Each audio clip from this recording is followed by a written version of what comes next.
اللہ اللہ یہ شرف صدیق اکبر آپ کا انبیاء کے بعد رتبہ سب سے بڑھ کر آپ کا۔ نحمدہ ونصلی ونسلم علی رسولہ الکریم، اما بعد فاعوذ باللہ من الشیطان الرجیم۔ والسابقون الاولون من المہاجرین والانصار والذین اتبعوهم بإحسان رضی اللہ عنہم ورضوا عنہ وأعد لهم جنات تجری تحتها الانہار خالدین فیہا ابدا ذلک الفوز العظیم۔ صدق اللہ العظیم۔ درس قرآن پاک بسلسلہ سیدنا الصدیق اکبر رضی اللہ تعالی عنہ الحمدللہ کیو ٹی وی کے پلیٹ فارم سے حاضر خدمت ہیں۔ قرآن کریم کی آیت کریمہ سورۃ التوبہ سے، اور سورت کا نمبر ہے 100، آپ کے سامنے تلاوت کی گئی۔ اس کا پہلے ترجمہ دیکھ لیتے ہیں، پھر اس کی تفسیر و تشریح کی طرف انشاءاللہ ہم بڑھیں گے۔ اللہ پاک نے ارشاد فرمایا کہ اور سبقت لے جانے والے پہلے مہاجرین اور انصار میں سے، اور وہ جنہوں نے ان کی پیروی کی احسان کے ساتھ، اللہ ان سے راضی ہے اور وہ اللہ سے راضی ہیں، اور اللہ نے ان کے لیے تیار کی ہیں جنتیں، باغات جن کے نیچے نہریں بہتی ہیں، اس میں وہ ہمیشہ رہیں گے۔ ذالک الفوز العظیم، یہ بہت بڑی کامیابی ہے۔ سامعین محترم، میرے ساتھ شامل ہیں جو بھائی میرے دوست سن رہے ہیں، اور میرے تمام سننے والے سامعین و ناظرین، یہ سورہ توبہ کی جو آیت نمبر 100 ہے، اس میں اللہ پاک نے نبی اکرم، نبی محترم صلی اللہ علیہ وسلم کے جو صحابہ کرام ہیں ان کی شان کو بھی بیان فرمایا ہے، اور ان کے جو مرتبے کی گریڈیشن ہے، درجہ بندی ہے، وہ بھی اللہ پاک نے بیان فرمائی ہے۔ اور تیسری چیز یہ بھی اللہ پاک نے بتایا ہے کہ کوئی اگر کسی سے افضل ہوتا ہے، بہتر ہوتا ہے، رتبے میں بڑا ہوتا ہے، تو اس کا معیار کیا ہے، اس کا پیرامیٹر کیا ہے۔ ہر ایک کو اپنی طرف سے پیرامیٹر بنانے کی ضرورت نہیں ہے، معیار بنانے کی ضرورت نہیں ہے کہ میں جس کو کہوں گا وہ افضل ہو جائے گا، میں جس کو چاہوں گا اس کا رتبہ بڑا ہو جائے گا، میں اپنی طرف سے نمبرنگ اسکورنگ کروں گا کہ یہ اس سے اونچا ہے، یہ اس سے اونچا ہے۔ اللہ پاک نے کہا اپنے معیارات تم اپنے پاس رکھو، ہم بتاتے ہیں کہ افضل کیسے ہوتا ہے، بڑا کیسے ہوتا ہے، بلند کیسا ہوتا ہے، اور قیامت تک اس کا جو معیار ہے وہ خود قرآن کریم ہے۔ اچھا، اس آیت کریمہ کو اگر آپ اس مقام پر جو شان صحابہ میں نازل ہوئی ہے، اس مقام پر اگر آپ دیکھیں گے تو ایک نظر اس کے سیاق و سباق پہ بھی ہونی چاہیے کہ اس سے پہلی کی آیات میں کیا بات ہو رہی ہے اور کن آیات کے ساتھ یہ جڑی ہوئی ہے، تاکہ اس میں بیان کردہ جو چیز ہے اس کی اہمیت مزید کھل کے سامنے آئے۔ تو اگر آپ سورہ توبہ میں اس مقام پر دیکھیں گے، ظاہر ہے کہ یہ وہ سورت ہے کہ جس کے شروع میں بسم اللہ بھی نہیں ہے، یعنی ایک جو کافروں کے ساتھ غیظ و غضب کا معاملہ ہے وہ اس سورت میں بہت زیادہ ہے، اور ساتھ ساتھ اللہ پاک نے اس سے پہلے کی آیات میں، آیت نمبر 100 سے پہلے منافقین کا ذکر کیا۔ وہ منافقین جو جنگوں میں حضور علیہ السلام کے ساتھ نہیں جاتے تھے، اور جب حضور واپس آ جاتے تھے تو پہلے تو انہیں امید یہ ہوتی تھی کہ یہ سارے وہاں مارے جائیں گے، حتیٰ کہ صلح حدیبیہ کے موقع پر جب حضور علیہ السلام عمرے کے لیے گئے تو انہوں نے کہا کہ یہ بس آخری دفعہ ہے، اس دفعہ تو ضرور مسلمان مارے جائیں گے، نہ ان کے پاس اسلحہ ہے نہ کچھ ہے، وہاں ٹکرائیں گے، ریزہ ریزہ ہو جائیں گے۔ امید ان کی یہی ہوتی تھی، قرآن کے مطابق خواہش ان کی یہی ہوتی تھی کہ یہ وہاں مارے جائیں، ختم ہو جائیں۔ لیکن اگر وہ مسلمان واپس آ جاتے تھے تو پھر یہ اپنے عذر لے کے، بہانے لے کے بارگاہ مصطفیٰ میں آ جاتے تھے کہ دیکھیں جی مجھے بچہ بیمار تھا، دوائی لینے جانا تھا، مجھے جو ہے وہ بیوی بیمار تھی، یہ مسئلہ تھا، یہ مسئلہ تھا، اپنے بہانے لا کے حضور کی بارگاہ میں پیش کرتے رہتے تھے، اور جو ہے وہ بارگاہ رسالت میں کبھی ان کی خلاصی ہو جاتی، کیونکہ ظاہر ہے جو تھے ہی منافق، تو وہ ایک ایلیمنٹ مدینے میں ساتھ ساتھ چلتا بھی رہا، اور فوری طور پر ان کو جو ہے وہ حملہ نہیں کیا گیا ان پر، یا ان کو الگ نہیں کیا گیا بہت ساری حکمتوں کی بنا پر، لیکن بہرحال ان کا یہ جو کردار تھا یہ اس سے پہلے کی آیات میں بتا دیا گیا۔ اچھا، جب ایک طرح کا کردار، یہ قرآن کریم کا مزاج ہے، جب وہ ایک طرح کے کردار کو بیان کرتا ہے تو ساتھ ہی اس کا جو اپوزٹ کردار ہوتا ہے اس کو ضرور ساتھ لے کر آتا ہے، تاکہ ایک متوازن اور بیلنس انداز میں جو لوگوں کے اس معاشرے کے کردار ہیں وہ لوگوں کے سامنے رہیں۔ تو ایک طرف بہانے بنانے والوں کا ذکر تھا، ایک طرف چھٹی لینے والوں کا ذکر تھا، ایک طرف جو ہے وہ جان چھڑانے والوں کا تذکرہ تھا، ایک طرف رسول اکرم سامنے ہیں اور ان کا ساتھ چھوڑ دینے والوں کا تذکرہ تھا، ایک طرف حضور خود کسی غزوے، کسی لشکر، کسی جہاد کے موقع پر لیڈ کرتے ہوئے صحابہ کرام کو لے کر جا رہے ہیں، اور کچھ وہ تھے جو بہانے بنا کے سائیڈ پہ ہو جایا کرتے تھے، ایک طرف ان کا تذکرہ تھا۔ تو اس کے ساتھ ہی پھر اللہ پاک نے کہا کہ میں تمہیں بتاتا ہوں کہ ایک طرف یہ منافق تھے تو تمہیں بتاؤں کہ ابو بکر کیسے تھے، عمر کیسے تھے، عثمان کیسے تھے، علی کیسے تھے، تاکہ قرآن کی آیتیں پڑھنے والے کہیں مصطفیٰ کے صحابہ کو گڈمڈ نہ کر دیں، مکس نہ کر دیں، مخلوط نہ کر دیں، صحابہ پر آواز بلند نہ کریں، ان کے بارے میں چہمگوئیاں نہ کریں، ان کے بارے میں عیب تراشی نہ کریں کہ وہ ایسے تھے، وہ ایسے تھے، وہ ایسے تھے۔ اللہ کہتا ہے میں بتاتا ہوں وہ کیسے تھے، مصطفیٰ کے صحابہ کی جانثاری کیسی تھی، مصطفیٰ کے صحابہ کی غلامی کیسی تھی، مصطفیٰ کے صحابہ کی وفاداری کیسی تھی، مصطفیٰ کے صحابہ کا ایمان کیسا تھا، اس کا معیار کیسا تھا۔ اس کے لیے پھر آیت نمبر 100 کا اللہ پاک نے، اس میں اللہ پاک نے اس کا ذکر فرمایا۔ ان لوگوں کا خاص طور پر اس میں ذکر کیا گیا ہے، ان کو لقب کیا دیا قرآن کریم نے، السابقون، الاولون۔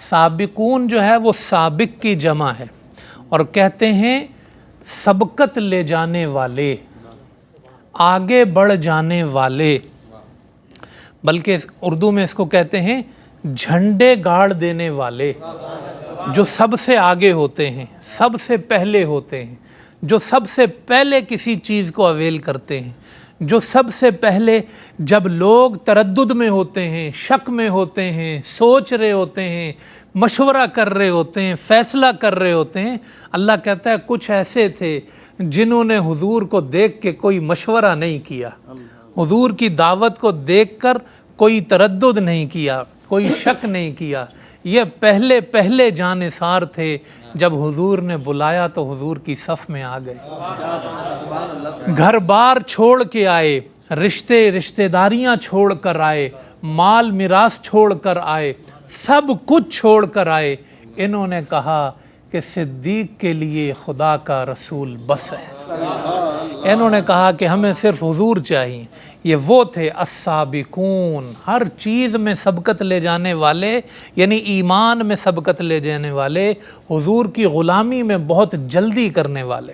الاولون، یہ پہلے تھے، سابق بھی تھے، اور الاولون اس کی جمع، جو بالکل پہلے ان کا رتبہ تھا، ان کا مقام تھا ایمان لانے میں، اور وہی ان کی درجہ بندی بھی ہے کہ اللہ پاک نے ان کو مقام عطا فرمایا۔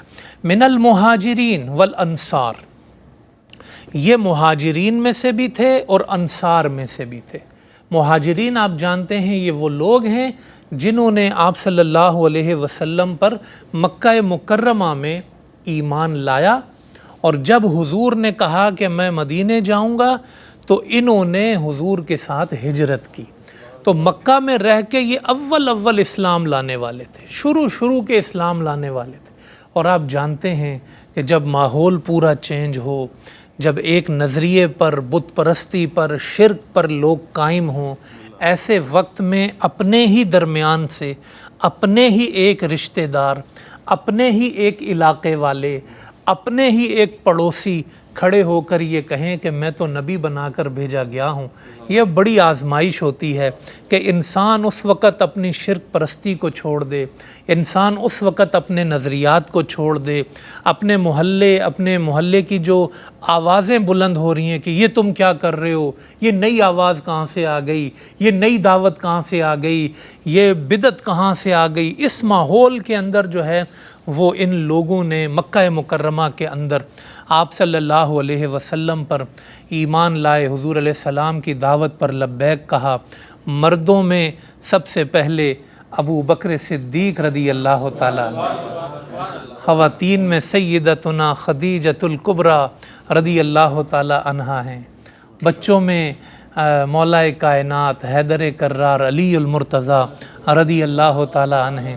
یہ وہ لوگ ہیں کہ جنہوں نے حضور علیہ السلام پر پہل ایمان لائے اور حضور کی دعوت کو انہوں نے قبول کیا اور حضور صلی اللہ علیہ وسلم پر ایمان لائے، تو ان کا ذکر اللہ پاک نے کیا من المہاجرین سے، کہ یہ ہجرت کرنے والے، حضور کے ساتھ چلنے والے، ہر خوشی غم میں حضور کا ساتھ دینے والے، اللہ پاک نے ان کو لقب کیا عطا کیا، السابق، الاول، یہ پہلے یہ نمبر لے جانے والے ہیں، یہ فتح کے جھنڈے گاڑ دینے والے ہیں، ان کا مقام سب سے بلند ہے، یہ سب سے آگے ہیں۔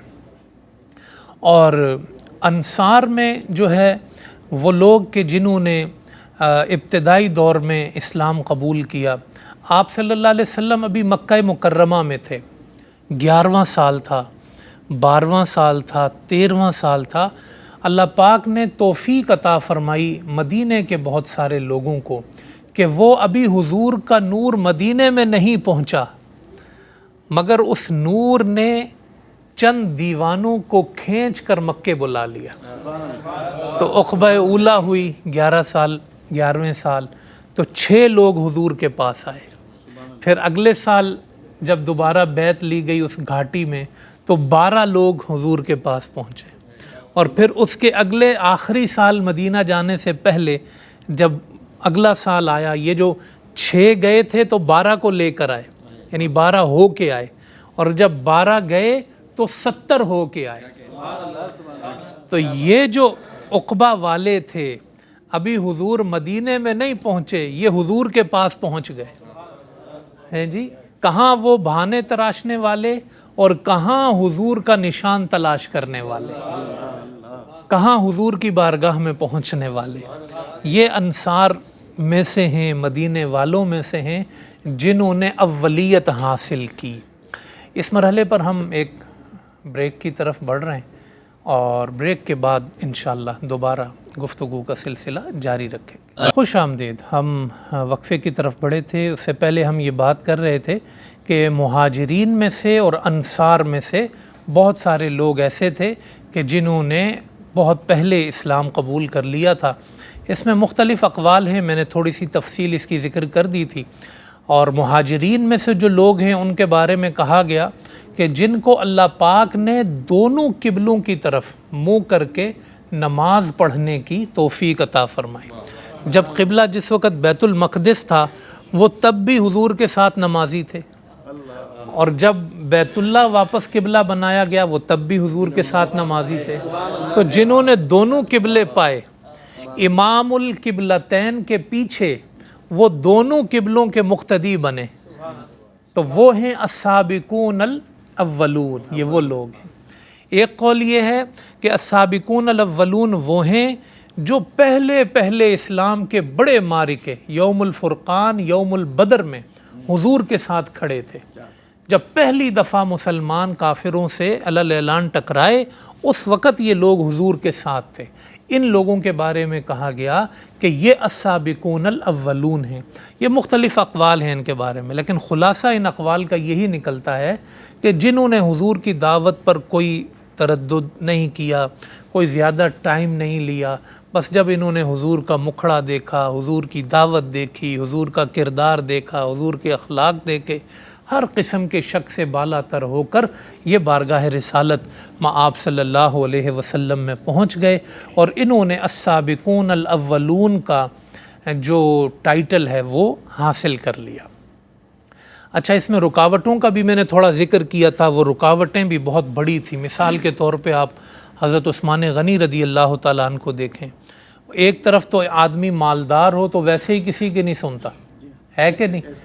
جو زیادہ مالدار ہو جاتا ہے وہ کہتا ہے بھئی سارے میری سنیں، بھئی ہماری بات مانی جائے. تو ایک طرف مالداری، دوسری طرف حضور علیہ السلام کے قریبی رشتہ دار. اچھا، رشتے بھی رکاوٹ بن جاتے ہیں کہ بھئی یہ ہمارا اپنا رشتہ دار ہے، ہم اس کی بات کیوں مانیں، یہ ہماری بات مانے آ کے. وہ ایک جو قرابت داری کا ایک عنصر ہوتا ہے وہ بھی موجود تھا. لیکن یہ لوگ اتنے صاف دل تھے، یہ اتنے کریم دل تھے، یہ اتنے نرم دل تھے کہ حضرت ابوبکر صدیق رضی اللہ تعالیٰ عنہ نے ان پر اسلام پیش کیا. ان کو سمجھ میں آیا کہ ہاں اسلام سچا ہے، تو نہ پھر رشتہ داریاں آڑ آئیں اور نہ مالداری آڑے آئی، پھر سیدھے حضور کے پاس پہنچ گئے. تو بھئی ان کی تعریف تو بنتی تھی نا، ان کو سابق کہنا بنتا تھا، ان کو اول کہنا بنتا تھا.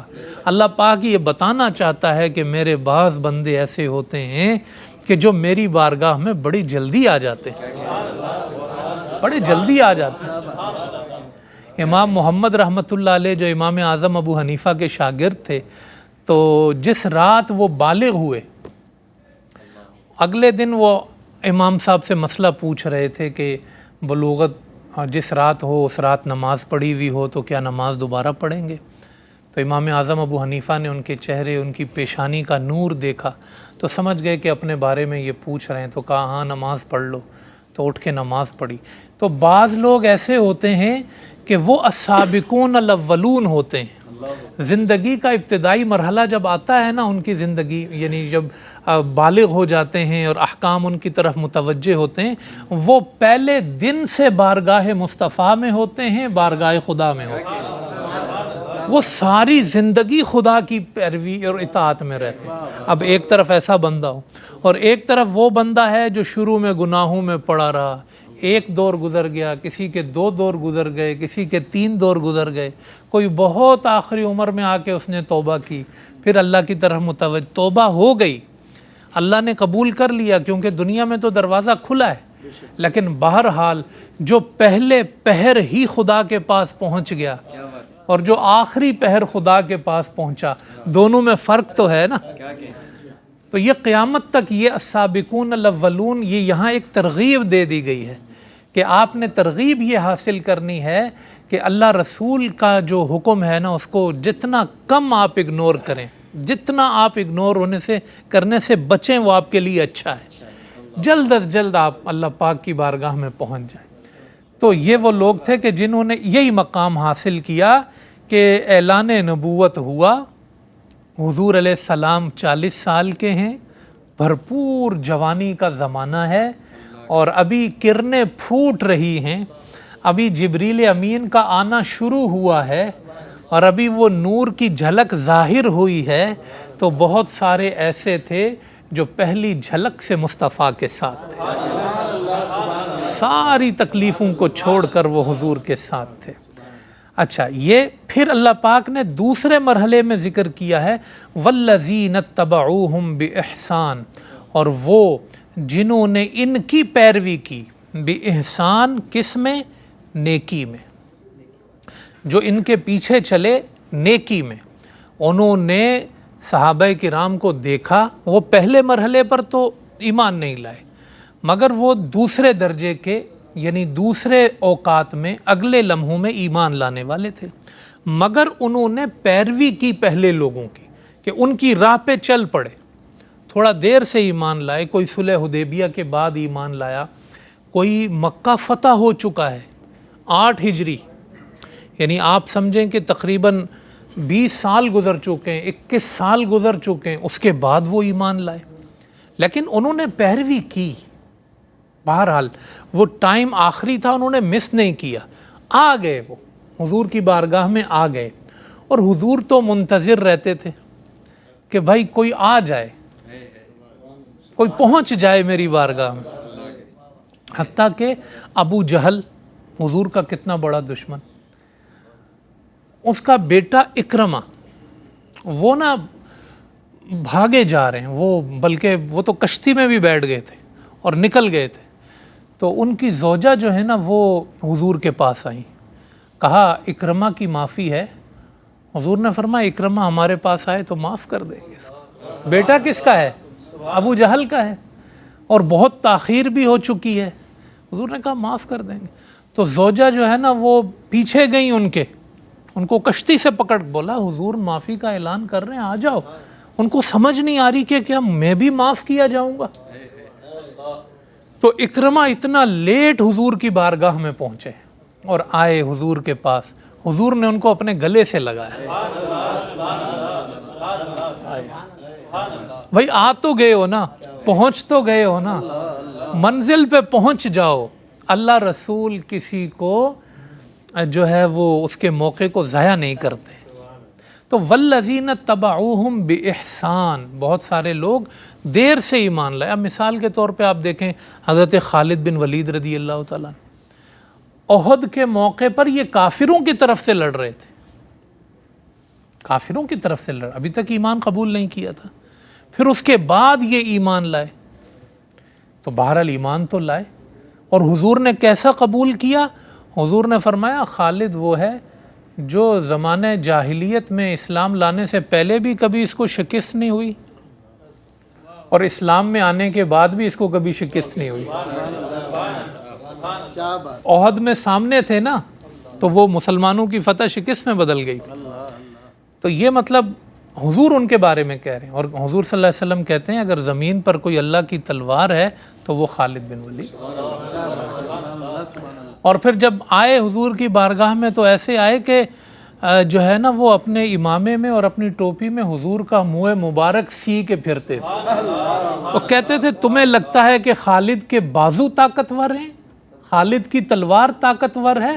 کہتے تھے نہیں، خالد کی نسبت طاقتور ہے۔ اور قبر میں جانے سے پہلے بھی کہہ کر گئے کہ جب میں قبر میں اتروں تو میرے کفن میں حضور کے منہ مبارک رکھ دینا۔ تو بھائی لیٹ آئے مگر آ گئے، اور خوب آئے۔ حضرت ابو سفیان رضی اللہ تعالیٰ عنہ، حضرت امیر معاویہ رضی اللہ تعالیٰ عنہ، یہ تمام اصحاب رسول۔ تو اللہ پاک نے سب کا ذکر کر دیا ہے، جو اول آئے ان کا بھی ذکر کر دیا اور ان کا درجہ بھی بتا دیا، اور ساتھ ہی والذین تبعوہم باحسان، اور وہ جنہوں نے ان کی پیروی کی احسان کے ساتھ۔ ٹھیک ہے، بات ہو گئی، سابق کی بات بھی ہو گئی، متبع کی بات بھی ہو گئی، پیروی کی بات بھی ہو گئی۔ یا اللہ حکم کیا ہے ان کا؟ آپ بتائیں کہ ان کے بارے میں آپ کیا کہنا چاہتے ہیں، کیا حکم ہے ان کے لیے؟ تو اب آپ دیکھیں وہ جملہ جو صبح شام ہماری زبانوں پر رہتا ہے، شان صحابہ کی سب سے واضح آیت، اور شان صحابہ کا میں سمجھتا ہوں سب سے بڑا جملہ قرآن کریم کا۔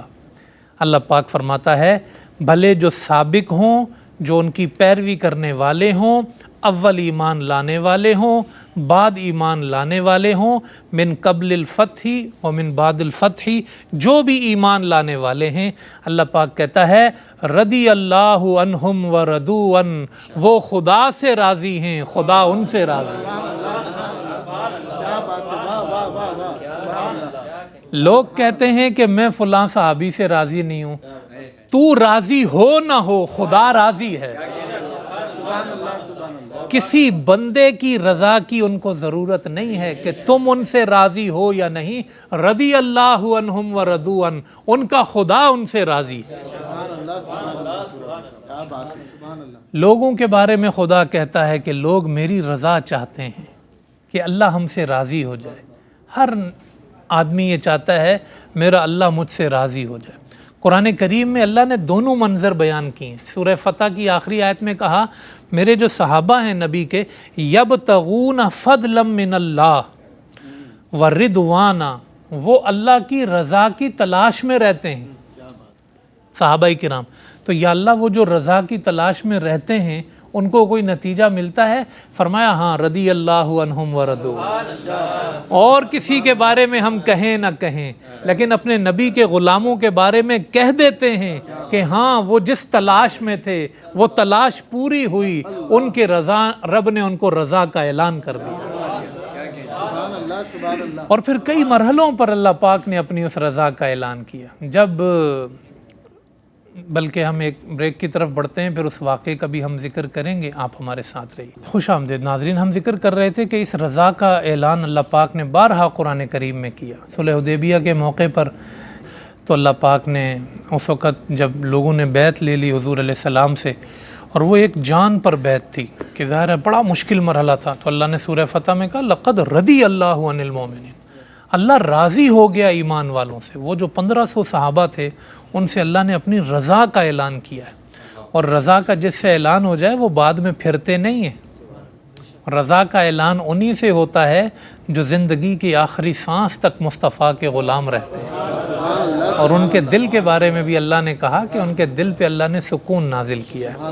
تو یہاں فرمایا رضی اللہ عنہم ورضوا عنہ، اللہ ان سے راضی ہے، وہ اللہ سے راضی ہے، وہ اللہ سے راضی ہیں۔ ان کے رشتے ان سے چھوٹ گئے، ان کا شہر ان سے چھوٹ گیا، ان کا مال ان سے چھوٹ گیا، یہی تو ان کی شان ہے کہ وہ پھر بھی اللہ سے راضی، تو پھر اللہ ان سے کیسے راضی نہ ہو۔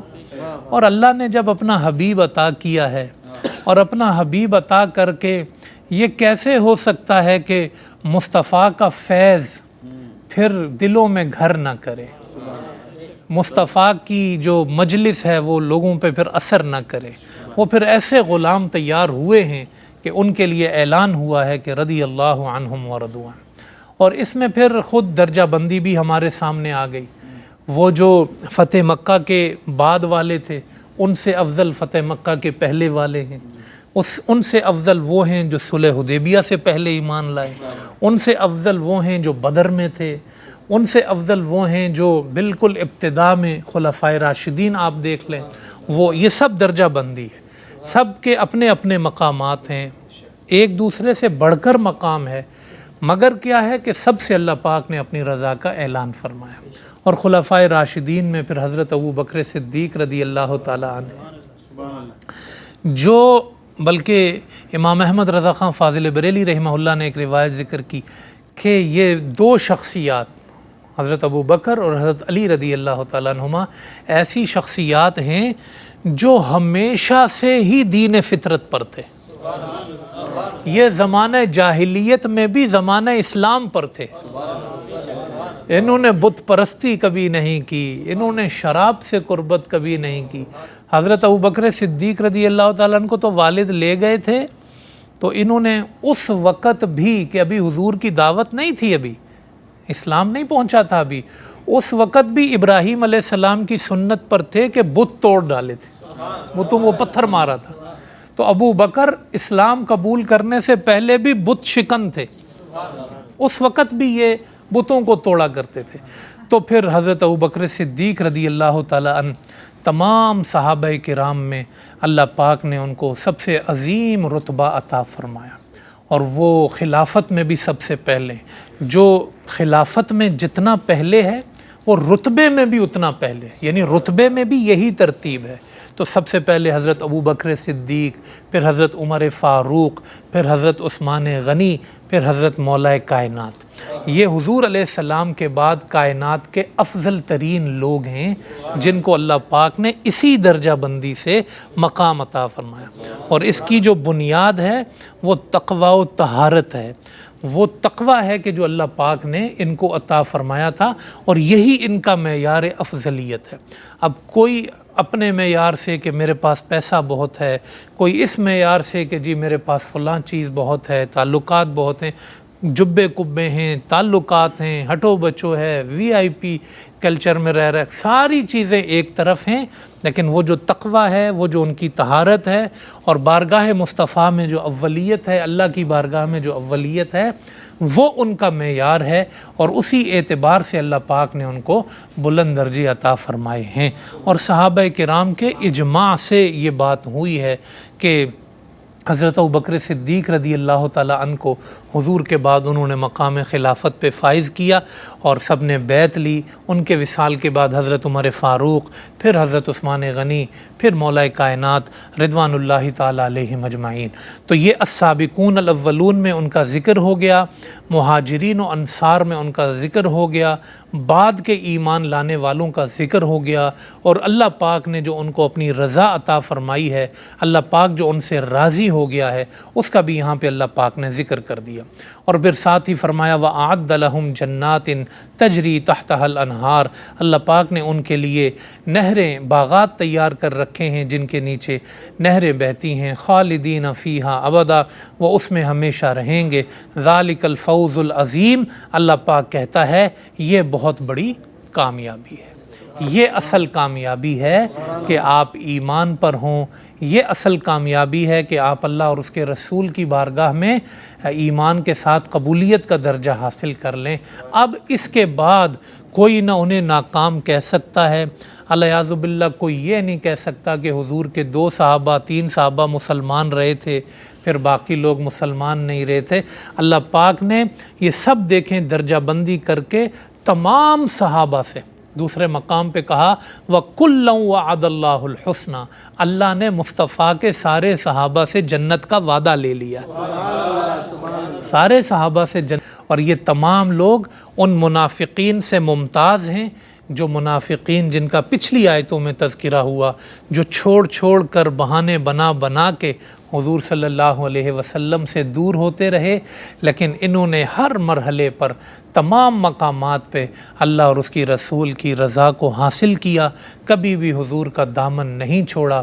احزاب کا موقع ہو، خیبر کا موقع ہو، حدیبیہ کا موقع ہو، یہ زندگی کے سب سے مشکل ترین ادوار تھے صحابہ کرام کے، اور وہ مرحلہ بھی کہ جب سلطنت رومہ کی طرف حضور علیہ السلام بڑھے تھے اور تبوک کا مرحلہ پیش آیا تھا، پیچھے کھجوریں پکی ہوئی تھیں اور صحابہ کرام کو کہا چلیے، 30,000 صحابہ تھے تو کم از کم 1.5 لاکھ کا رومیوں کا لشکر سامنے تھا، ادھر کاروبار کی بھی فکر تھی، کھجوریں پک رہی تھی، وہ جاتی تو سارا سال نکل جاتا، ادھر دھوپ، کڑی دھوپ، پھر پاس جب بالکل فصل پکنے والی ہوتی ہے تو کسان کی جیب خالی ہوتی ہے کیونکہ وہ سب کچھ لگا چکا ہوتا ہے، اب اس کو ملنا ہوتا ہے، پھر وہ قرض اتارتا ہے، اگلے سال کے لیے جمع کرتا ہے، اس مرحلے پر گھر سے نکلنا۔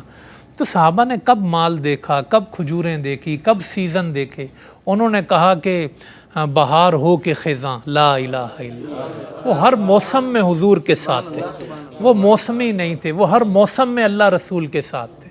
تو تبوک تو بالکل آخر میں جا کے پیش آیا نا، اس وقت بھی 30,000 صحابہ حضور کے ساتھ کھڑے تھے، تو کسی مرحلے پر انہوں نے حضور علیہ السلام کو چھوڑا نہیں ہے، وہ ہمیشہ حضور کے ساتھ رہے ہیں، اور یہ آیتیں ان پر گواہ ہیں۔ اللہ پاک ہمیں سیرت صحابہ کرام رضوان اللہ تعالیٰ علیہم اجمعین کی روشنی، ان کی بہادری، شجاعت، وفاداری کا ایک ایک ذرہ بھی، وہ بھی ہمارے لیے کافی ہے۔ اللہ ہمیں وہ نصیب فرما دے، اور ہمیں صحابہ کرام کے بارے میں ہمیشہ اچھی بات کرنے کی۔ حضور نے فرمایا میرے صحابہ کے بارے میں اللہ سے ڈرتے رہنا، اللہ سے ڈرنا میرے صحابہ کے بارے میں۔ حضور نے فرمایا قیامت اس وقت تک نہیں آئے گی جب تک لوگ اپنے پچھلوں کو برا بھلا نہیں کہیں گے۔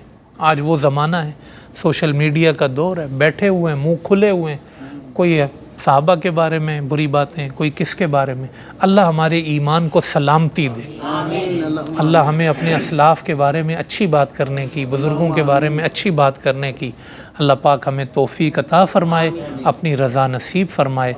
ہم گفتگو کے مرحلے کے اختتام پر آپ پہنچے ہیں۔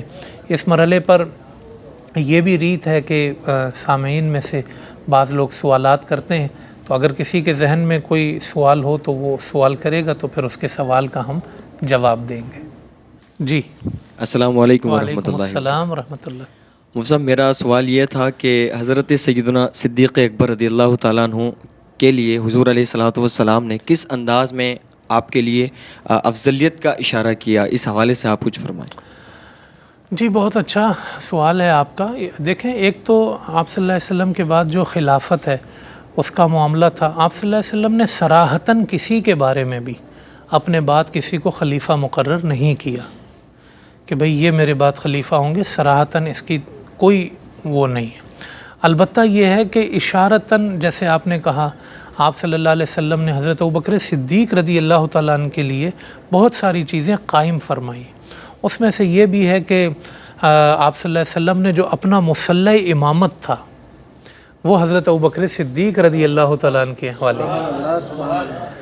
حضور کا مصلی، حضور کا ممبر، حضور کا جو مصلی، یہ اصل چیزیں ہوتی ہیں، یہ حضور علیہ السلام نے ان کے حوالے کیا۔ اور بلکہ جو ہے وہ ایک مرحلے پر تو حضور خاموش رہے کہ دیکھتے ہیں کہ کس کو آگے کرتے ہیں، تو صحابہ کرام نے بھی حضرت ابو بکر کو ہی آگے کیا۔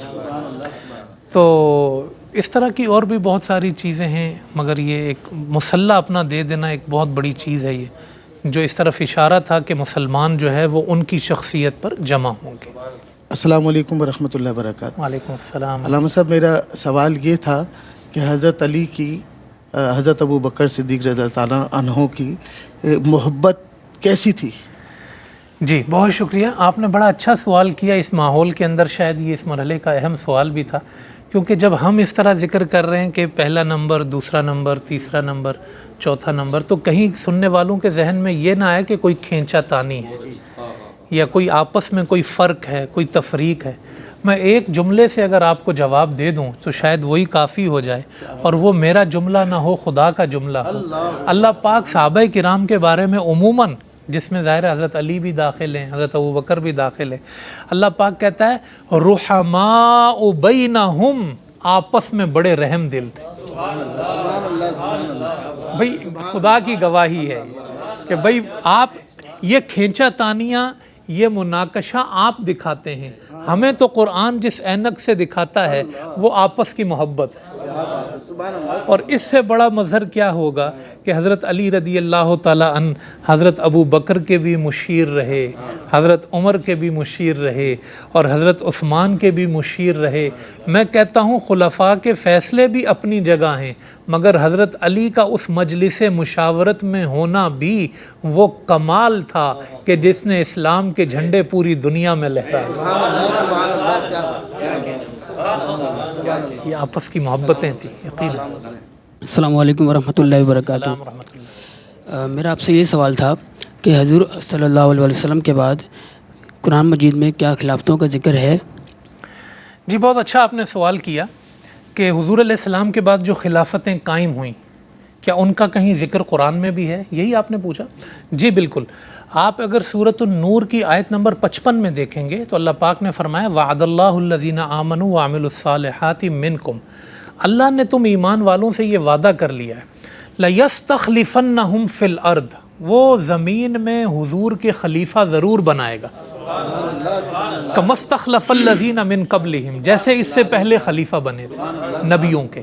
تو ہم کہہ سکتے ہیں کہ اس آیت کریمہ کی روشنی میں کہ ابو بکر کی خلافت، عمر کی خلافت، عثمان کی خلافت، علی کی خلافت، یہ وہ خلافتیں ہیں جو زمین میں تو صحابہ کی بیعت اور مشورے سے قائم ہو رہی تھی، مگر آسمانوں پر خدا ہی نے اس کا فیصلہ کیا۔ ورنہ اس آیت کا آپ کیا کریں گے؟ اللہ کہتا ہے وعد اللہ، یہ اللہ کا وعدہ ہے کہ اللہ ضرور خلیفہ بنائے گا، تو خلافتیں قائم ہیں۔